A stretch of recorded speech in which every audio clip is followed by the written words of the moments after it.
राजनीति करनी हो आमिर जी तो राजनीतिक भाषा राजनीति तो हो रही है, आपको दिखने नहीं है तो वो बात अलग है, लेकिन सुभाष जी राजनीति तो हो रही है। राजनीतिक जी राजनीति हो रही है तो इसमें एक तो फिर आदमी कंपैरिजन करने बैठेगा ना हमें। जब हम पीस की बात करते थे तो हमें पाकिस्तानी एजेंट आप लोग बोलते थे, पाकिस्तान ने बोलते थे, जब हम कहते थे शांति की वार्ता हो तो सुन लिया कीजिए, जब हम शांति की वार्ता की बात करते थे जब आप बोल रहे थे मैंने एक बात मैंने बहुत ध्यान से सुनी, मैंने आपकी बात फोन पे नोट किया आपके पॉइंट्स को, थोड़ा तो सुनकर बात करते हैं। ऑपरेशन का नाम भी ऑपरेशन सिंदूर था तो उसकी तो लाज रख लीजिए विवेक श्रीवास्तव। हालांकि आप तो ऑपरेशन सिंदूर पे भी सवाल खड़ा करते हैं। बहुत दिन हो गए हैं, मजा नहीं आ रहा है, अभी मजा आएगा ना भिड़ो। पिक्चर चालू करो बे। मेरा प्रश्न आपसे है कि आपको लगता है कि डोमेस्टिक पॉलिटिक्स को आप इस समय ज्यादा इंपॉर्टेंट आपके लिए या इंटरनेशनल पॉलिटिक्स में? क्योंकि चाइना भारत को टारगेट करने का प्रयास कर रहा है, पाकिस्तान तो निश्चित तौर पर कर रहा है। There is some big political game happening worldwide also. आज मैंने सब कुछ देख लिया है। जो वामपंथी दलों ने 1965 में अच्युतानंदन जी के ऊपर इसलिए कार्रवाई की क्योंकि उन्होंने भारत के सैनिकों को खून दिया, वो कह रहे हैं हमारे लिए सेना सर्वोपरि है। मान्यवर चन्नी जी ने अभी सबूत मांगे। विवेक के बीच में नहीं बोले, किसी के बीच में नहीं बोले। होल्ड ऑन, सर्जिकल स्ट्राइक का अभी प्रमाण मांगा गया, बालाकोट एयर स्ट्राइक में चीन कौवे मरे, ये अभी बोला गया। अभी इमरान मसूद ने बोला कि कितने आतंकी मरे, हुसैन दलवाई ने ये स्टेटमेंट दिया है। यहां तक कि उदित राज ने बोला उदित कि क्यों ऑपरेशन सिंदूर नाम रखा गया इसका, और आतिशी मारलेना का बयान। पाकिस्तान ने हाथ जोड़े हैं, इसका प्रमाण कहां पर है? मतलब पाकिस्तान मानेगा, वो तो 65 की भी युद्ध धारा नहीं मानता, 71 की भी युद्ध धारा नहीं मानता, 99 में भी कुटाई हुई नहीं मानता। पाकिस्तान की बातों पर भरोसा है उन लोगों को जिन्होंने सर्जिकल स्ट्राइक पर सवाल उठाए, पर डीजीएमओ की बात को नहीं मानना है। पर हमारे जयराम रमेश कह रहे हैं कि हमने ये सवाल उठाया कि प्रधानमंत्री और विदेश मंत्री क्यों नहीं देश और संसद को विश्वास में लेते हैं, अमेरिका की भूमिका क्या है? ये उनका प्रश्न है, ये उनका प्रश्न है। And this is a relevant सवाल। मुझे 40 सेकंड दीजिए, 40 सेकंड्स। कल मेरे बड़े भाई सुरेंद्र राजपूत जी एक दूसरे चैनल के डिबेट में थे और वहां पर हमारे राष्ट्रीय प्रवक्ता ने उनसे कहा कि सुरेंद्र भाई एमईए पर डीजीएमओ पर भरोसा नहीं कि किसी ने मध्यस्थता नहीं की, तो कम से कम चिदंबरम और थरूर जी पर आप भरोसा करो। थरूर जी का स्टेटमेंट है कि भारत के और पाकिस्तान के इस विषय पर कोई मध्यस्थता कोई देश नहीं कर सकता। तो तब सुरेंद्र जी ने ट्वीट करके बताया, क्या आपने कांग्रेस नेता शशि थरूर को अपना नया बाप बना दिया है? शशि थरूर को कल मीटिंग से भी हटा दिया गया केवल इसलिए क्योंकि उन्होंने बोला ट्रंप की बातों पर भरोसा मत करो। आज जिनको इन्होंने बाप बनाया था, आज वो बाप पलट गए और बोल रहे हैं कि मैंने मध्यस्थता नहीं मदद की। आज वो बाप खुलकर कह रहे हैं कि मैंने तो केवल मदद की थी, मैंने मध्यस्थता नहीं की थी। तो अब मैं कांग्रेस से पूछना चाहता हूं, सुन लीजिए, मैं अभी कांग्रेस से पूछना चाहता हूं, मैं अब कांग्रेस से पूछना चाहता हूं, और ध्यान से, ये मेरे शब्द नहीं है, मैं किसी के बाप की बात नहीं करता क्योंकि मैं खुद अपने पिताजी को बहुत कम उम्र में खोया हुआ हूं। पर मैं पूछना चाहता हूं कि बाप बनाना वो होता है जब यूनाइटेड नेशंस में 1948 में आप कटोरा लेकर पटेल जी की बात न मानते हो, कश्मीर को सौंप के आते हो। बाप बनाना वो होता है जब आप प्रेशर डालते हो लाल बहादुर शास्त्री पर और सोवियत यूनियन द्वारा ब्रोकर कराते हो ताशकंद में डील। बाप बनाना वो होता है जब आईडब्ल्यूटी, जिस आईडब्ल्यूटी को हमने लात मारा है, उस आईडब्ल्यूटी को मध्यस्थता करने के लिए वर्ल्ड बैंक को लाते हो। बाप बनाना वो होता है, आपने तो शशि थरूर को अनाथ बना दिया, कल की मीटिंग से क्यों हटा दिया उनको? ठीक है, बताइए। एक मैं सुरेंद्र राजपूत करता हूं। सुरेंद्र राजपूत, मेरा सीधा सवाल आपसे ये है, क्या आपको लगता है कि कांग्रेस पार्टी बाहर के लोगों पे ज्यादा बिलीव कर रही है, भारतीय सेना भारतीय सरकार पे बिलीव नहीं कर रही है? क्या आपको लगता है कि इसका नुकसान आपको पहले भी हुआ है और आगे भी होगा? वाई, किस लिए? अमीश भाई प्लीज, जितने जाहिलाना और मूर्खतापूर्ण ये सवाल आपने दो किए हैं, इसका जवाब मुझे नहीं देना, नंबर एक। और नहीं, इसमें जाहिल वाली बात क्या है, इसमें मूर्ख वाली बात क्या है, मुझे समझ नहीं आई। आप जब पूछ रहे हैं तो आपको मूर्खता नहीं लग रही, अब जाहिल कौन है? क्या जयराम रमेश और पवन खेड़ा जाहिल है जो इस तरह की बातें कर रहे हैं? बताइए ना सर। या शरद राव पवार, आपने बोला नहीं, देखिए मैंने आपसे बहुत आराम से इत्मीनान से सवाल पूछा, आपने जो जवाब दिया उस जवाब का प्रति उत्तर है ये।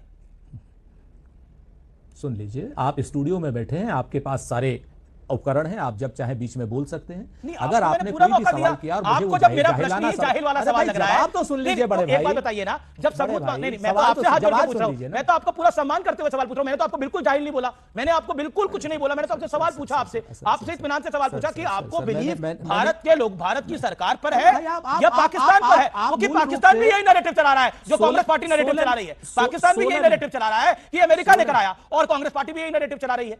अब बताइए। मैं फिर से कहता हूं, आप मुझे पता है कि आप किसके भांजे हैं, किसके भतीजे हैं। अरे तो क्या हो गया? और वो मेरे साथ हर तरीके से बैठ के खाते हैं। इससे क्या हो जाएगा? किसके भांजे हैं, किसके भतीजे हैं, शाकाहारी मांसाहारी? मतलब कमाल की बात है इसमें, मतलब you are getting too personal. अब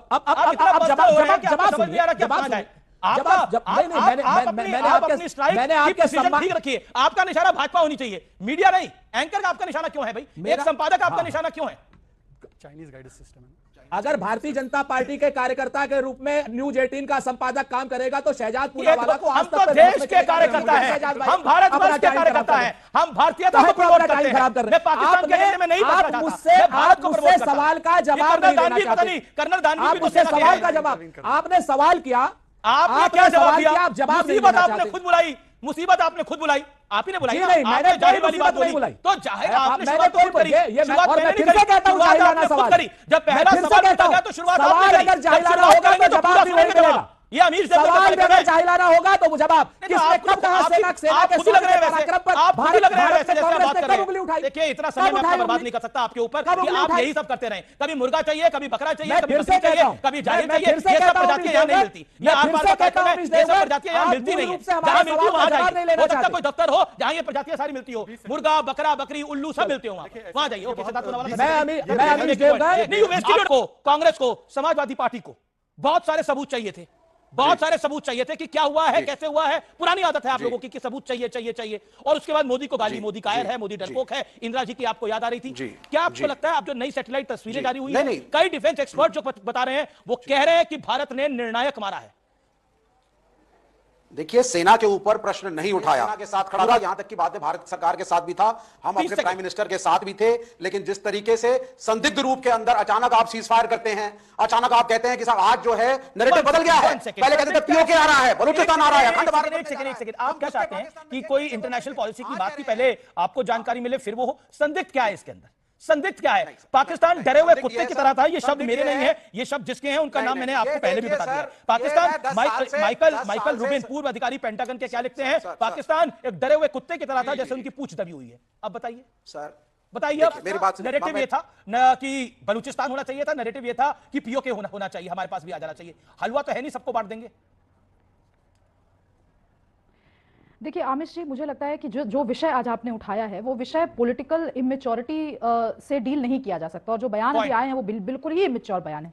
मुझे आप ये बताइए कि क्या फॉरेन मिनिस्ट्री, या छोड़ दीजिए ना, मिनिस्ट्री ऑफ एक्सटर्नल अफेयर्स की बात भी छोड़ देते हैं, भारत सरकार के किसी भी संवैधानिक पद पर बैठे हुए किसी भी व्यक्ति ने क्या ये कहा, इस पूरे युद्ध की जो सिचुएशन थी तब से लेकर के अब जब युद्ध की सिचुएशन नहीं है, तो क्या किसी ने अखंड भारत का नाम लिया? क्या किसी ने कहा कि हमारी जो वैचारिकी है हम उस पर उसको अमली जामा पहनाते हुए पाकिस्तान ऑक्यूपाइड कश्मीर ले लेंगे और बलूचिस्तान ले लेंगे?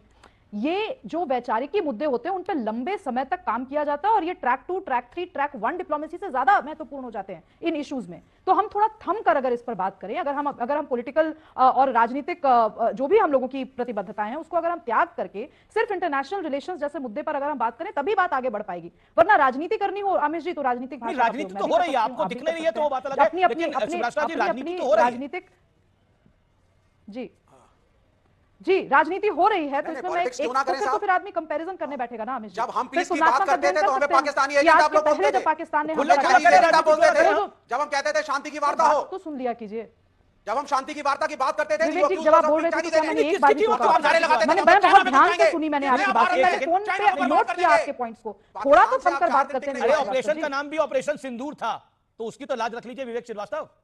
हालांकि आप तो ऑपरेशन सिंदूर पे भी सवाल खड़ा कर सकते हैं। फौज के साथ खड़ा विवेक जी, मैंने अपनी बात पूरी भी नहीं रखी। आप जानते हैं कि आप अलग जगह से जुड़े हैं, मैं अलग जगह से जुड़ी हूं, लैग होता है, थोड़ा थमकर बात तो करने दीजिए। बोलिए बोलिए सुब्रत साहब, 30 second make your point, 30 second make your point. जी आमिश जी, अगर राजनीतिक रूप से ही बात करनी है तो फिर मैं तुलनात्मक अध्ययन करूंगी, फिर मैं देखूंगी कि बतौर नागरिक इसके पहले जब पाकिस्तान ने भारत के ऊपर कभी भी हमला किया या वहां से टेररिस्ट आए हमारे यहाँ, तो सरकारों का क्या रिस्पांस रहा और इस बार का क्या रिस्पांस रहा, और उस हिसाब से फिर हम तुलना करके देखेंगे कि सीज फायर किस कंडीशन पे तब हुई, आज सीज फायर की कंडीशन क्या थी। आप बताइए, अगर हमारा जो आधिकारिक बयान है और जिस आधिकारिक बयान पर हम टिकेंगे, क्योंकि मुझे अपनी सरकार अगर हमारी सेना कह रही है कि पाकिस्तान का गिड़गिड़ाता हुआ फोन आया कि हमें सीज फायर की तरफ बढ़ना चाहिए, उसके लिए आप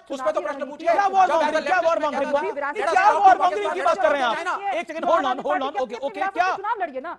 बात क्या कर रहे हैं? ये जंग हम चाहते थे, हम इस जंग को लड़ना नहीं चाहते थे, लेकिन हमारे निहत्थे लोगों को मारा गया है, हमारी माताओं बहनों के सिंदूर उड़ाए गए हैं। आज से पहले मैं पूछता हूं, आज से पहले 10 साल पहले, 20 साल पहले, 30 साल पहले, 40 साल पहले, 80 के दशक से आतंकवाद शुरू हुआ, किस आतंकवादी घटना के बाद भारत स्ट्राइक करता था?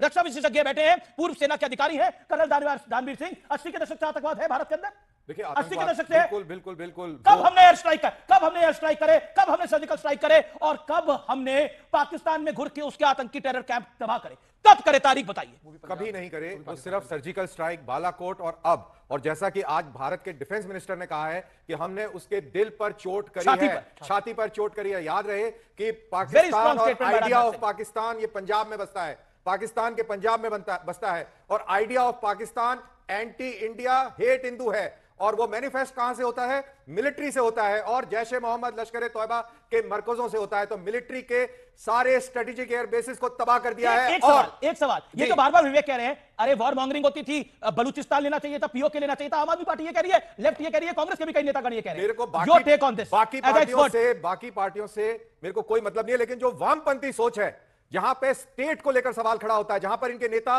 कश्मीर के अंदर भारतीय सैनिकों के ऑपरेशंस के ऊपर सवाल खड़े करते हैं, उनके चरित्र पर सवाल खड़े करते हैं, ऐसी मानसिकता को आपको चिन्हित करना पड़ेगा अमीश, उसको बीच में रखना पड़ेगा कि ये वो लोग हैं, क्यों ये इस तरीके की भाषा का इस्तेमाल करें, क्यों ये वॉर मॉन्गरिंग और ये उल्टी सीधी बातें करके नैरेटिव को चेंज करने का प्रयास कर रहे हैं। इनके जो बैकग्राउंड का जो असली चेहरा है वो भी आपको उजागर करना चाहिए अमीश भाई। जी जी बिल्कुल, इनका असली चेहरा भी उजागर करना चाहिए विवेक।